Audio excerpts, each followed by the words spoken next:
E aí, turma, tudo bem? Bom, eu sou o professor Rodrigo Udo, nós estamos tratando de História Geral e hoje nós vamos tratar dos hebreus. Quem é esse povo e qual a importância dele para a história?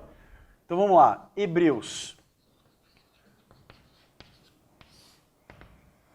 Muito bem. Essencialmente, os hebreus são um povo semita. Essa expressão semita vem dos 3 filhos de Noé. Então nós temos lá os 3 filhos de Noé, né? São Sem, Cã e Jafé. Então nós temos os jafenitas, os cananitas e os semitas. Bom, é um povo semita que vem da região do atual Iraque, tá? Eles vêm da região da Mesopotâmia. Vai ficar legal, né? Hebreus vindo do Iraque. Isso vai dar um pau feio. Mas é o seguinte... originalmente, os hebreus têm como pai ou patriarca, isso é sempre muito importante, porque na história dos hebreus os patriarcas são figuras que lideraram, né, esse povo enquanto eles eram nômades. E o principal patriarca dos hebreus chama-se Abrão, que mais tarde vai se chamar Abraão. A história dos hebreus está profundamente conectada com a sua teologia. Por quê? Porque esse é um povo que vai sempre usar a teocracia, ou pelo menos durante a maior parte da sua história. O que é teocracia? Teo é Deus, kratos poder. Então é o quê? Deus no poder. Tá? Então a história dos hebreus está profundamente conectada com a sua religiosidade. Diz a história dos hebreus que Abraão teria chegado, Deus teria chamado Abraão, né, e falado assim, olha, sai aqui de Ur, dos caldeus, vocês podem procurar sobre achados arqueológicos da cidade de Ur no Museu Britânico, por exemplo. Era uma cidade grande, tá? E aí Deus chega para Abraão e fala, ó, sai daqui e vai para uma terra que eu vou te mostrar. E Abraão sai no escuro, né, sai procurando, então ele sai sendo guiado por Deus para encontrar uma terra. Bom, gente, para nós sermos o mais objetivo possível, Abraão tinha feito um concerto com Deus de que o filho dele, né, o Abraão, seria pai de uma grande nação. Só que ele nunca tinha tido filhos, tentou acelerar o processo com a sua serva, Agar. Então, deixa eu só consertar aqui, fazer um negócio para ficar bonitinho para vocês aí que estão anotando. Porque tem os alunos que anotam, que são muito disciplinados, e tem os alunos que são mais folgadinhos, né?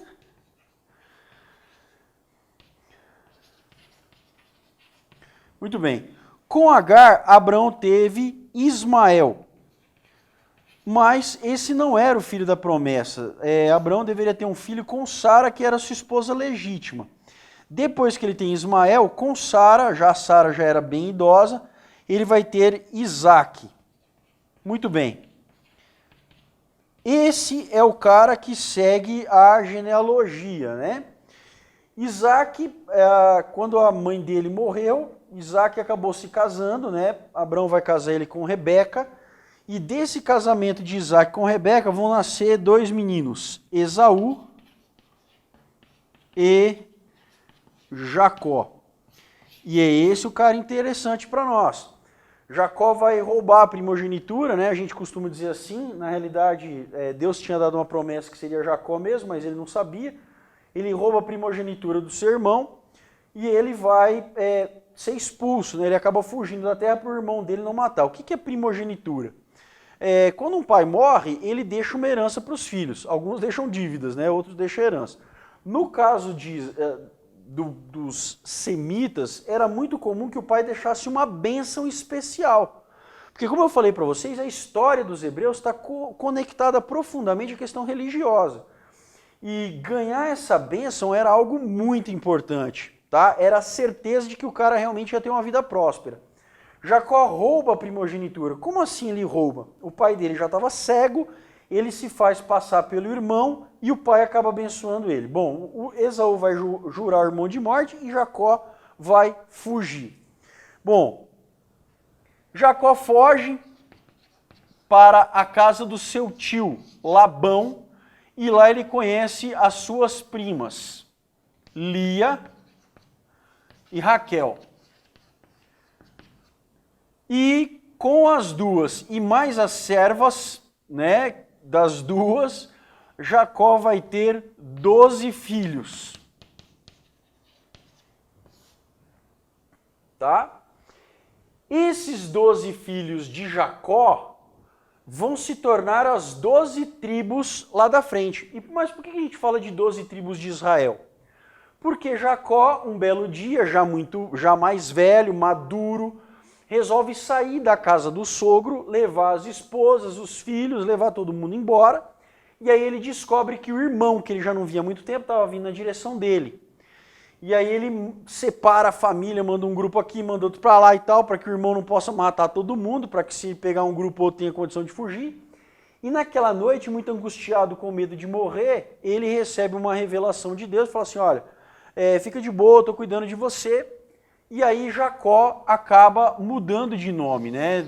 Conta a história que ele luta com um anjo, né? E aí Deus muda, então o seu nome não vai ser mais Jacó, o seu nome vai ser Israel. Então Israel é o nome de Jacó, ele passa a se chamar Israel. Por isso seus 12 filhos são as chamadas 12 tribos de Israel. Tá certo? Bom, até aqui esse povo é um povo nômade, sempre nômade. Acontece que o seu Jacó, o seu Israel lá, tinha um filho predileto e os demais filhos acabaram armando uma treta para poder vender ele como escravo para uma caravana que estava indo da Mesopotâmia para o Egito. Esse cara era José. E através de estudos a gente sabe que José chegou no Egito na época do Médio Império. Se você assistiu a nossa aula anterior, você vai saber que essa era uma época boa para chegar no Egito, como estrangeiro. Porque nessa fase, no Médio Império, o Egito estava sendo dominado por estrangeiros. E assim José teria alguma chance de progredir dentro do Egito. José era um cara inteligente, aprendeu a falar o egípcio e ele chega a ser governador. Então a gente vai escrever assim, ó, de escravo a governador do Egito. Se você tem alguma dúvida de como isso aconteceu, você tem que ler a Bíblia, tá? Você vai lá no livro de Gênesis, no final do livro de Gênesis, você vai encontrar o que você precisa sobre isso aqui. O grande detalhe é que o Egito vai enfrentar, não só o Egito, mas toda a região do Crescente Fértil, enfrenta uma escassez de chuvas por 7 anos, e como o Egito tinha grãos em abundância, muita gente vem ao Egito comprar grãos. Dentre eles, os irmãos de José, que tinham vendido ele como escravo quando ele era jovem. E aí José acaba se reconciliando com seus irmãos e os seus irmãos vão passar a viver no Egito. Acaba o Médio Império Egípcio e o novo rei, um faraó legítimo, não tem conhecimento dos benefícios de José como governador, vai escravizar o povo hebreu. Então aqui vem o que nós chamamos de cativeiro egípcio. Quanto tempo o povo, os hebreus, acabaram ficando cativos lá? 400 anos. Professor, por que a gente chama esses caras de hebreus? Porque Abraão, no final da sua vida, morre e é sepultado em Hebrom. Então é como se essa fosse a origem deles. Tá? Muito bem. Acontece o seguinte, segundo nos conta a história egípcia, surge um novo patriarca chamado de Moshe, ou Moisés, que vai ser o libertador do Egito. Tá bom? Então Moisés consegue tirar o povo de Israel lá, com a ajuda de Deus, enfim, e aí eles vão passar 40 anos peregrinando no deserto, como nômades, até chegar à região de Hebrom de novo, onde eles vão tomar a região de Canaã, enfim, e vão se estabelecer lá. As 12 tribos acabam então se dividindo. Nessa fase, quando eles agora vão ter cidades, eles deixam de ser nômades e eles passam a ser sedentários. Quando chegam em Canaã, na região de Canaã, eles vão começar a exigir um rei. Por quê? Porque todos os povos ao redor de Israel, das 12 tribos, tinham reis e eles querem um rei. Porque nessa fase eles foram assessorados por juízes e profetas. Aí você vai ter algumas figuras bem interessantes como juízes, Gideão, Sansão, que era aquele cara forte pra caramba, a Débora, e profetas você tem vários também ao longo de toda a história desses caras. Mas chega um determinado momento que ter juízes e profetas não era suficiente para o povo hebreu. Eles passam a exigir um rei. E aí surge então o primeiro rei dos hebreus, que é um cara chamado Saul, que conta a história hebraica que foi um rei muito ganancioso, mentiroso, e que acabou morrendo numa batalha, acabou se matando. Ele e o seu filho morreram numa batalha e Deus suscita então um novo rei, Davi. Esse aqui, gente, vou até fazer o símbolozinho que os hebreus usam dele. Esse símbolo aqui nasceu na Idade Média, tá, gente? Não era o símbolo de Davi, não. Davi é o principal rei de Israel, sempre, desde sempre. Foi o cara que conseguiu trazer paz para Israel graças à guerra. Então, ele é responsável por conquistar territórios e garantir, através dessas conquistas, condições para que seu povo tivesse uma vida relativamente tranquila. Portanto, quando ele morre, o seu filho Salomão, aquele que todo mundo diz que foi o homem mais sábio que já existiu, Salomão vai poder governar com tranquilidade. Salomão é o responsável, então, pela construção do templo, que é uma das 7 maravilhas do mundo antigo. Tá? Ele vai fazer isso porque ele tem ótimas relações com vários povos que estão ao redor, né? O pai dele havia costurado alianças e ele se aproveita disso. Tá? Acontece, gente, que Salomão, para construir esse templo, cobrou muitos impostos. Muitos impostos.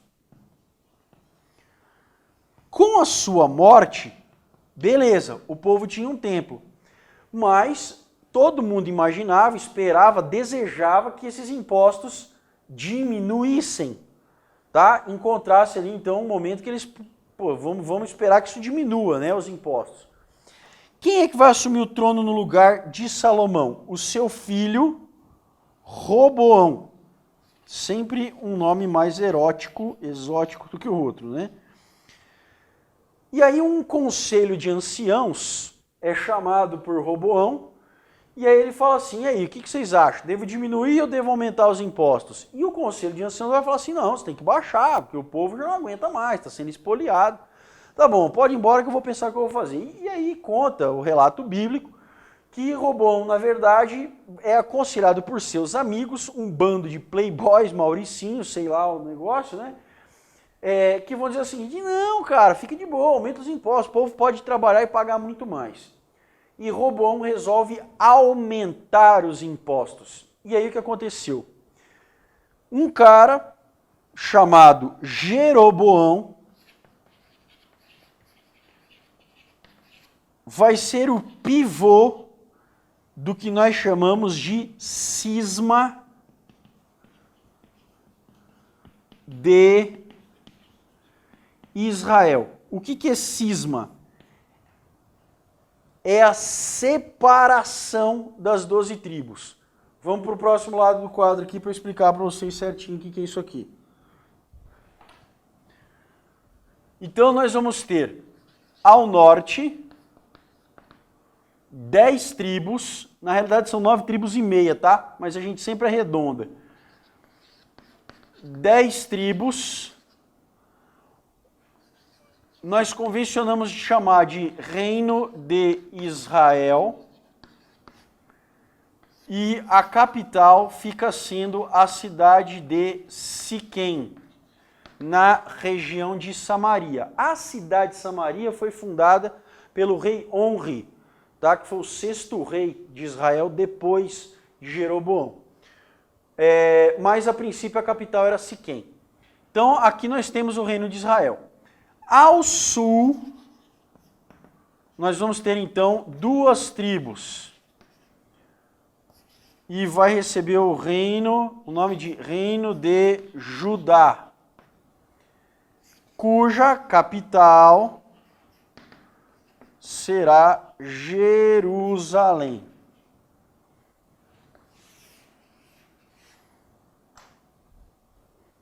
Muito bem, aqui a coisa começa a ficar interessante, ou mais interessante ainda. Por quê?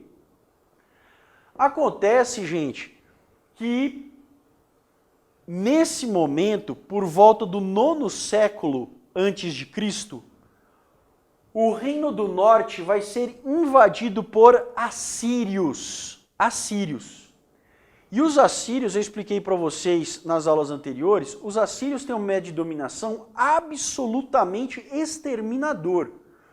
Eles não vêm para dominar apenas e pedir que os caras paguem impostos como os medo-persas faziam, como os persas costumavam fazer. O método de dominação assírio é extremamente violento. Eles vêm para eliminar a vida naquela região. Ou, quando eles estão de muito bom humor, misturar tanta gente naquela cidade que ela não tenha mais uma identidade.